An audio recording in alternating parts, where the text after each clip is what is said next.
हाँ, सब तुम्हें बहुत याद करते हैं। मैं तो ठीक। असरा, ये कोई वक्त है फोन पे बात करने का? भाई, असरा ने नहीं कॉल की, मैंने कॉल की थी। हालांकि अगर कॉल तुमने भी की है ना, तो तुम्हें भी अंदाजा होना चाहिए ये कोई वक्त नहीं है कॉल पे बात करने का।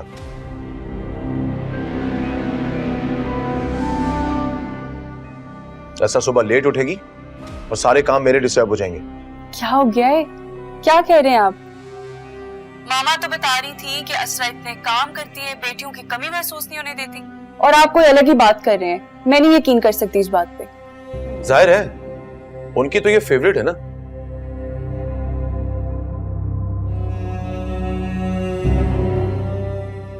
घर के काम कर लेती है, किचन संभाल लेती है, घर को देख लेती है, उनको तो पसंद होगी, लेकिन मेरा कोई काम नहीं करती। मेरे लिए ये बिल्कुल यूजलेस है। अब तुम अपनी ही मिसाल ले लो, तुम भी तो शादीशुदा हो, पढ़ाई भी कर रही हो, पूरे घर को संभालती हो, इनफैक्ट अपना एक ऑनलाइन बिजनेस भी रन कर रही हो।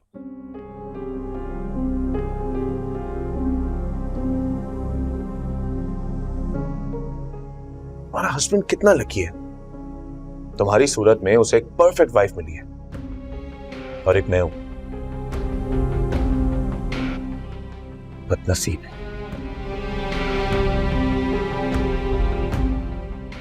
भाई, आप ज्यादती कर रहे हैं। बीवी को मोटिवेशन उसके शौहर से मिलती है। अगर मैं ये सब कुछ कर रही हूँ तो इसमें 75% तो अहमद का हिस्सा है। मैं अकेली कुछ नहीं कर सकती थी। और रही बात औलाद की, तो औलाद का एक वक्त मुकर्रर होता है, उसमें इस बेचारी असरा का क्या कसूर है? कसूर है, कसूर है। हाला, इसकी दिमागी हालत देखिए तुमने।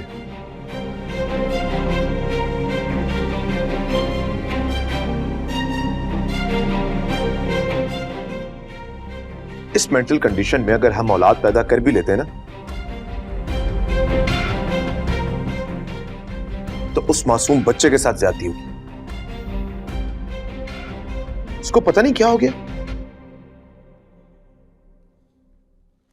देखो, तुमसे बात हो रही थी ना, तुम्हें खुदा हाफिज किए बगैर ही उठ के कमरे में चली गई है।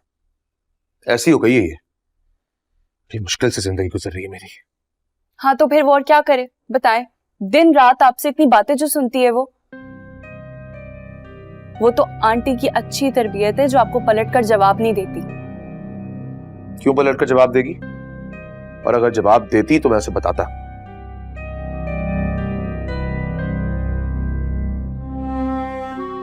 जो मेरे दिल में होता है वो मैं बोल देता हूं, और ये बात वो अच्छी तरह जानती है। जी, मैं और असरा ये बात अच्छी तरह से जानते हैं। अच्छा चले भाई, बहुत अच्छा लगा आपसे बात करके, फिर बात करती हूँ। अल्लाह हाफिज।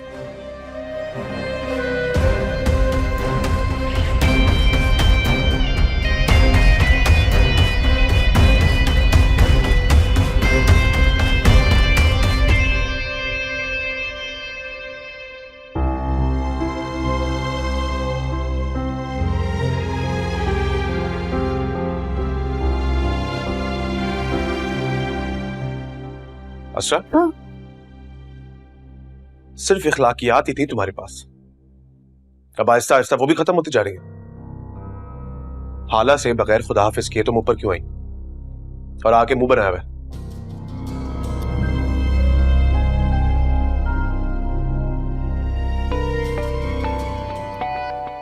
तो ये तुम्हारे घर वाले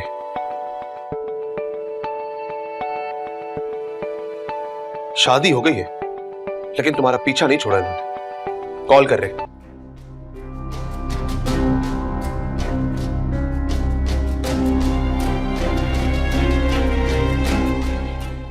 ऐसे कभी इंटरफेयर तो नहीं करती। वो भैया की कॉल भी अचानक आ गई थी।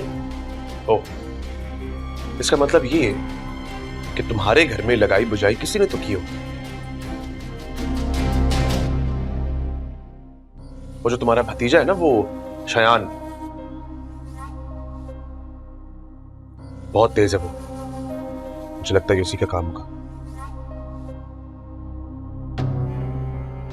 नहीं, लेकिन शयान ऐसा नहीं है। नहीं तो क्या मैं ऐसा हूं?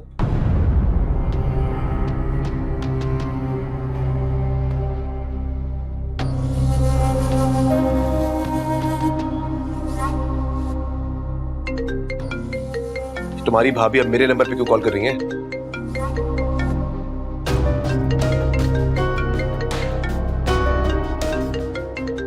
लो, कर लो बात उनसे, पूछ लो, क्या पता कोई मिट्टी को सोना बनाने की तरकीब बता रही हो।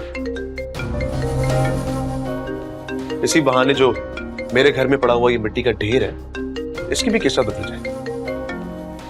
ये भाभी तो जी, अस्सलाम वालेकुम भाभी। वालेकुम सलाम।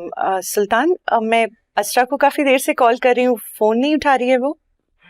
क्या बताऊं भाभी, है कोई उसकी पुरानी दोस्त, उससे बात कर रही है, गप्पे मार रही है।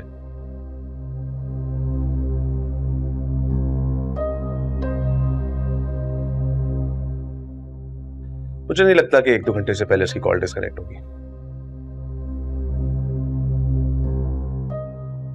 अगर कोई मैसेज देना है तो आप मुझे बता दें, मैं इसको बता दूंगा।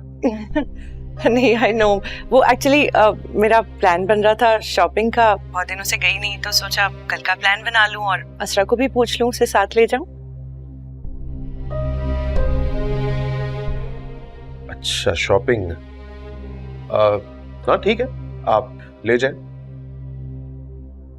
बल्कि अच्छा है, आपसे मिलेगी, बाहर जाएगी तो उसका थोड़ा मूड फ्रेश होगा। ले जाएं।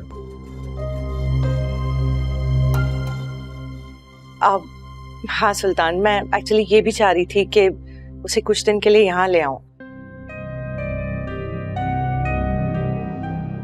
क्योंकि अम्मा कहती नहीं है लेकिन बहुत मिस करती हैं असरा को। ठीक है भाभी, आप जैसा आप बेहतर समझे, मुझे कोई एतराज नहीं। बल्कि मैं तो चाहूंगा कि आप अगर 2-3 दिन इसको अपने घर में स्टे करवा लें, ज्यादा बेहतर होगा। आपसे मिलेगी, शयान से बातें करेगी, हो सकता है इसका डिप्रेशन कुछ कम हो जाए। डिप्रेशन मतलब? किस बात का डिप्रेशन?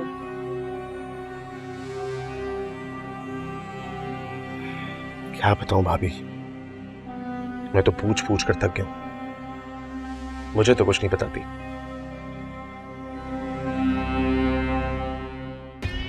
आप बात कीजिएगा, शायद अपने दिल की बात आपको बता दे। चलो ठीक है, मैं बात करूंगी उससे। आप उसको बता देना मेरा फोन आया था। ओके जी, बेहतर।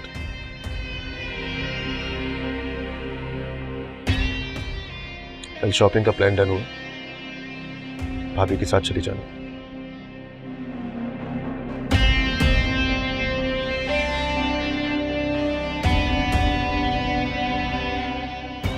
और याद रखना, इस घर की बात इसी घर में रहनी चाहिए। अगर बाहर निकली, मैं लेने नहीं आऊंगा दोबारा।